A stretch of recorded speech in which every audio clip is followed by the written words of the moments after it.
We're going to call this the Attica Chronicles. Untold true stories of Attica Correctional Facility. The Devil's Dungeon. Let's get into it, man. C block had to be the most devilish block I was in Attica, bro. I held back on all these stories for years. I haven't told nobody, like, people know C block was different. The head officer was Preacher. The homo thug booty bandit correction officer. Yes. Preacher ran C block the way he wanted to. You had another officer, Tutor. He ran B block. He ran B block the way A block was ran by younger officers. That's why they called it Baby Afghanistan. They had the young COs in A block putting work in on inmates how the way inmates put work in on inmates. C block though, because Preacher was so devilish. When I'm talking about devilish and racial and demonic, this is a correction officer, twin.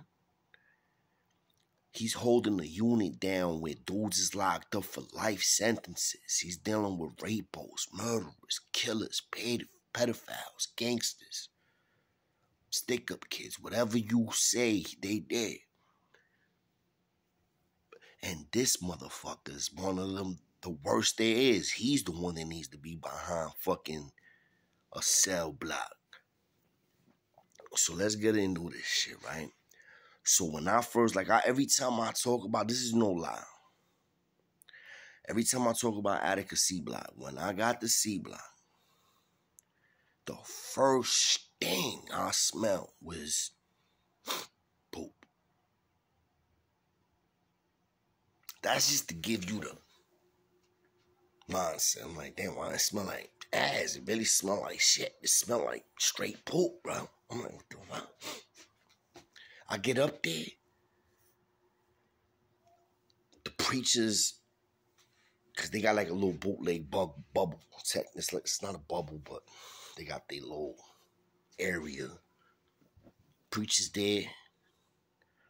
He got two flamboyant gay dudes in a whole full conversation with him when I'm getting dropped off in the unit. And I'm talking about flamboyant gay dudes. I'm talking about some real Oz vibes. Shirts tied up over the belly button, fake lipstick on. I'm like, what the? I'm like, boom, I get there, I'm seeing them. I'm like, yo, this shit, I'm hearing dudes all in the corridor talking, it's mad loud. Boom, that's my introduction to C block. I get thrown in my cell. My bunky's white, racist, Aryan Nation dude. Don't want no smoke with me. He did end up doing like 4 tattoos on me in that cell. Let me tell you the type of time these dudes was on. Like my bunkie starts putting me on. He a white boy. He's scared to death, kind of. But he Aryan Nation.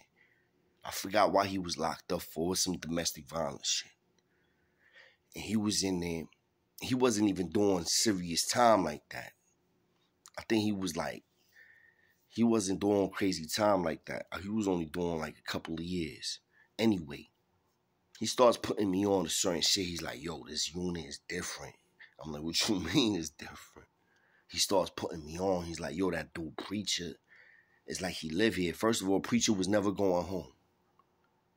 He was working doubles every day. Who does that? Every day. Never was home. He was always at work. Bro.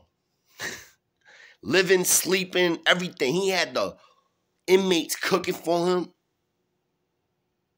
He had them trannies, them homo thugs, them gay bandit gangsters.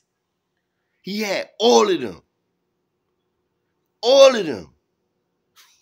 And had them living comfortable, bro. Yeah. Bro. When I hit the yard, the first day I hit the yard in C Block, y'all done heard about me hitting the yard in A Block. The first time I hit the yard in C Block, yeah, I got blocks to go around. I was in 2 years in Attica.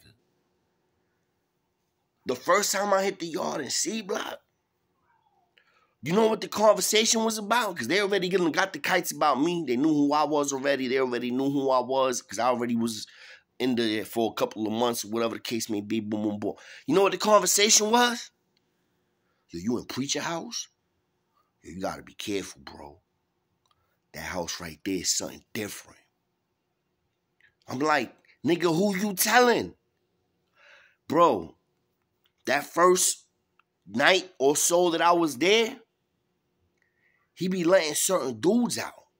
He got already certain dudes that signed the porters, and the porters are the ones that be the ones that's always out they cell. That's a job that you always want when you're in prison, especially when you're in the max. You want to be a porter in your unit because you always out your cell. He used to let them booty bandits out. Dude came to my cell. Like, dudes already done seen each other because we all go to the mess hall, right? So niggas already done size each other. Niggas ain't had no conversation, but those already knew the new dudes that came in. They already seen, like, yo, some nigga just pulled up. I was in one of the first cells because I was double bunk. And it was the first couple of cells was double bunk. So anyway,